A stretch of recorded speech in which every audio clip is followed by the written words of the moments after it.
something a little different for you today. Here's an interview I did with Gary Sohmers from Antiques Roadshow about his personal friendship with Adam West, TV's famous Batman. So, oh right. So you were saying we were talking about doing favors for people in show business, and then they forget about you. But Adam West stayed friends with you, and so how did you become friends? And can you tell us about your friendship with Adam West? Because I know that was different from normal. That was really unusual because I really never made friends with my friends.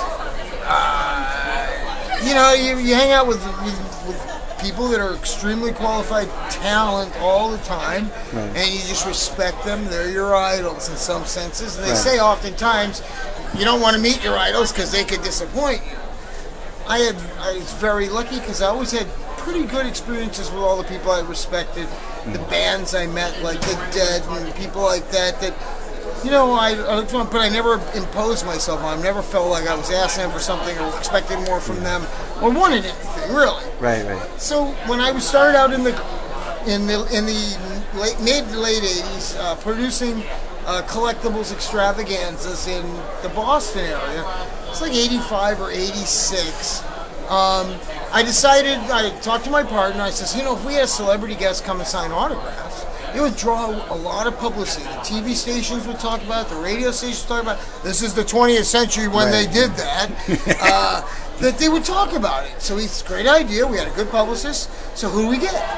So my hero from when I was a kid was Adam West. And I always felt that he couldn't disappoint me. I don't think he could. You know what I mean? I wouldn't imagine that Adam West could disappoint me. So, meeting that hero, I guess I could try. So, through somebody who knew somebody, I got a phone number and called Adam West. And at that moment, he was in a bad state of depression because he just got fired from being the voice of Batman on the cartoon show. Wow. Let go. It was interesting. So most of these appearances that he had been doing pre-1985 were car dealerships and car shows with the Batmobile, and they always expected him to dress up in the costume. Up until 1975, he was still agreeing to do that. And when he stopped doing that, most of the people only brought the Batmobile and didn't have him. So there was no autograph business where you charged the customer for autographs. Yeah. The promoter paid you to be there to draw bodies through the door, and you signed for free. So at that point, Adam says, Gary, I just emotionally can't do that. He says, no, Adam, we're going to charge for your autograph. We're going to pay for everything, and you're going to get $10 an autograph. Well, Gary, you think we'll make any money? I says, yeah, no, I'm going to promote the hell out of it. So he came to our show, and this is in a kind of like a flea market building, and a collectibles section. Adam came in, sat at the table, but when he came out to sit at the table, the line was all the way to the end of the building. In the first day, he sold over 1,000 autographs at $10. Wow. And he looked at me and he goes, Gary, can we do this every week? And I think it was an opening for him to see that there was a future after his time, not as it has been, because he heard every one of those people say how much they appreciated him. It was not a cattle call. He just loved the support he got from each person saying how much they appreciated him. Bingo! All of a sudden, Adam had found a revenue stream that was also emotionally supportive. Yeah. And I brought him back like 3 times in the next 4 years to Boston and introduced him to other people, so all of a sudden now he's out on a circuit. I introduced him to my friend Fred, who was handling Guy Williams, who was, Van Williams, the Green Hornet. Oh, right. So my friend was repping Van at shows, so I introduced him. So now he's repping Adam and Van, and then my other friend, Andrew, was repping Bert. I didn't really work with Bert, but I worked with Van and Adam a lot. And so Adam was now put in a position of being comfortable with people who were taking care of him, going to places where he was respected, and making the money he deserved. So I felt really good about that. So over the years, we stayed in touch, you know, just as a casual friend. I never became friends socially, go to their house, have dinner with anybody. You know, the only dinner I had with Adam West was, wow. So we had Adam back, I think, after that. And, oh no, this was at Bayside Expo Center. We had Adam come out to Bayside Expo Center. And one of the times Adam had told me who his hero was, you know, because I told him he was mine. And he... Hey, Nico. Hi, Teresa. Come see you later. I want to see you. Nicholas Brendan. So anyway, so I found out that Adam's hero was an old cowboy named Lash LaRue. Oh, wow.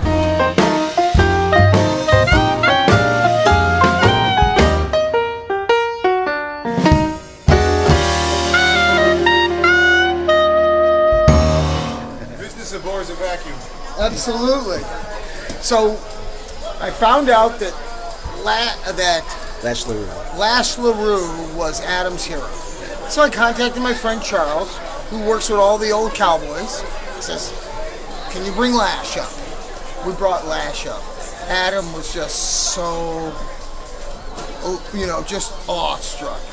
So it was great. They're you know, all weekend working and working. Saturday night we have a dinner, and I've never seen Adam drink alcohol a lot, but that night him and Lash were drinking, and it was at the point where Adam thought he could keep up with Lash LaRue. Admirable, but Lash died of sclerosis of the liver from being an alcoholic all his life, so he could take in more than anybody.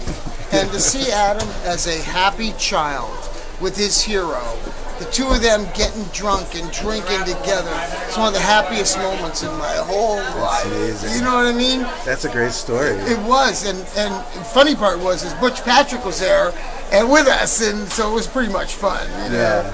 And that was when I drank. It was interesting because Adam, I'm going into this new venue, and I call my agent friend, "Hey, can Adam come do my show?" He says, "No, Adam's not doing shows." "Why not?" "He's just retiring." "Oh, well, tell him I'd like him to come do my show. It's like in 60 days. What do you want?" Calls up Adam. Adam said, I want to do a Gary show. Price was high, which is exactly what agents are doing, so made the deal. Adam came out. I didn't know he was sick. But he came out, and he insisted I sit with him for an hour. And we talked, and we laughed, and I told him all about Beasties and my musical, and I'm going to save the planet. And we laughed about how we both became costumed characters, me in my Hawaiian shirts, him in his costume. And so we had a really good, endearing moment. And he said, "This is our last trip," you know, gave me a big hug, and it was great, you know, feeling that I spent that time well, and it was the only, I mean, him and Buffalo Bob were the only two of my heroes that I really felt that kind of comfort to, you know, so I had a good time. Rock and roll wise, they're all That's an amazing story. So you brought up Beasties. That's your secret Broadway show that you've been working on for a while. Like, I never know if I'm allowed to talk about it or whatever. Sure. But. You know, Beasties is a rock opera, sci-fi rock opera I wrote coming out of a fit of depression. I look at it this way. I heard a voice in my head said, "You're going to build an ark." I said, "What?" "You're going to write a rock opera." "Oh, okay." So I accepted the task, wrote a rock opera to save the planet. If it works, we win. It's not for the money. It's because it's 17 songs I feel very good about, a storyline about saving the planet from political corruption. Climate destruction and bullies is a good cause, and if all goes well, you'll be hearing it on a jukebox near you. Wait, they still make jukeboxes? No, it'll be streaming from some download you have to pay for or get for free, and on a stage near you. The demos that you've been creating are, you're working with some famous people, right? Like you have... Feel lucky. like Nile Rodgers arranger or something? Yeah, Bill Holloman, who is in the band Chic and Fab Four. There you go. He's musical arranger for Chic and Nile Rodgers. Wait, Fab Four, the Beatles? Yeah, you've heard of that. He's Chic keyboard? and Fab Four? Yeah. I didn't know that. Yeah, Wow, yeah, that's he's a amazing. Saxon keyboard player. Ah. He makes it sound like everything's magical. Yeah, all those great orchestration you hear. I write basic rock songs, and he orchestrates them so that they sound like something you can go on Broadway and walk out singing. Yes, crowdfunding is what we hope to do next, where Peter will be panhandling in front of Penn Station for Beasties, and if you see him and ask, what the hell's that, he'll just say, shut up and give me your money. That's crowdfunding. Although I understand from some of the people I work with, there's alternatives in this new internet-y thing where people will actually give you money for a great artistic project. So we hope eventually to have the music and the images up for perusal. If you like it, you'll contribute and help. Right now, one of the songs, Stand Up, is up on that YouTube-y thing and on our Facebook page, and also on our website at beastiesrockopera.com. It's a very anti-bullies and anti-political parties and anti-climate destruction video that I produced with the song, which I'm very proud of, and it's ruffled feathers, and I'm always happy to see that. Cool. So, while we're talking to you, in the background we're seeing these Northeast Comic Con and Collectibles Extravaganza posters up. So when is the next one and what's going to be happening? I heard there's a big 50th anniversary celebration. Yeah, everybody likes Head. Right. What are you laughing about? It's a movie. The 50th anniversary of Head is coming up, and we're doing a special screening outside Boston at the Regent Theater in Arlington on July 6th with Mickey Dolenz. Yes. And he's going to talk about making the movie Head with Frank Zappa and Victor Mature and, of course, Jack Nicholson. And he's a producer on it. So, man, that's like a step of status for an insane man. But he did it with a group of other insane men. I mean, Mickey Dolenz is one of the few people alive who worked with Jimi Hendrix, worked with Frank Zappa, worked with Harry Nilsson, worked with Neil Diamond, worked with all these great songwriters and people that formulated our Not to mention Bob Rafelson. Bob Rafelson created the whole Monkey director. Show, the whole Head. He produced Head. Easy Rider. Easy Rider he did, but he was part of that whole sea change. Yeah. Where hip became commercial somewhat. Right, yeah. And he added psychedelia to stuff that was playing for 12-year-olds. Yeah.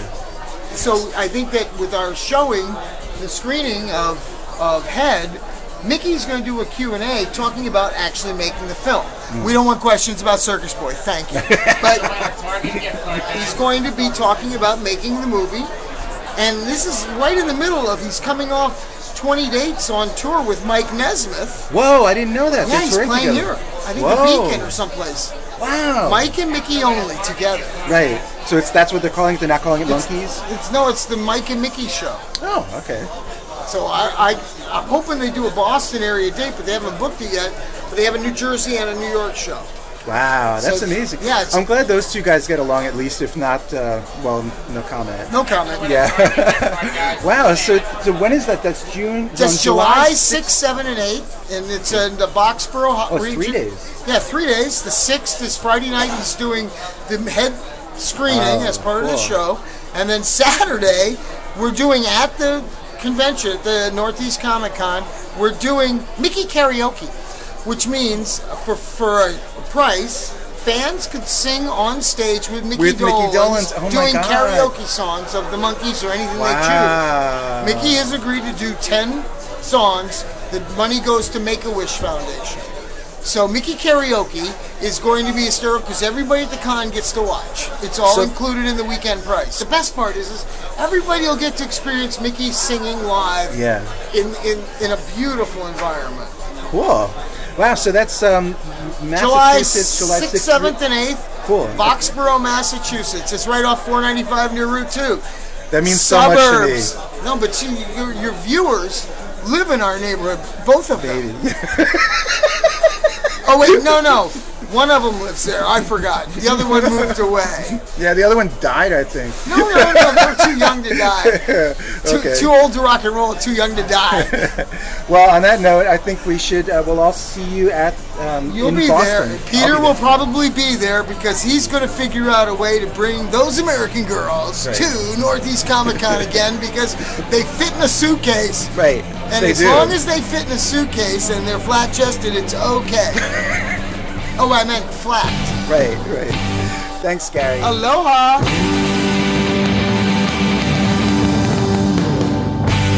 Come out to the Northeast Comic Con this July 6th through 8th to meet Scary Stories creator Peter Bernard, as well as Mickety Monkety Dolans, the real original Greg Brady, Barry Williams, Pansy Parkinson from Harry Potter, Scarlet Byrne, CJ Ramone from the real original Ramones, Jay Peterman from Seinfeld, John O'Hurley.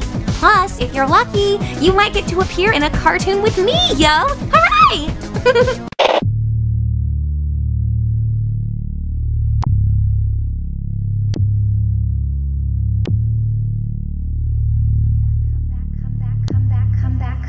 Come back for more scary stories.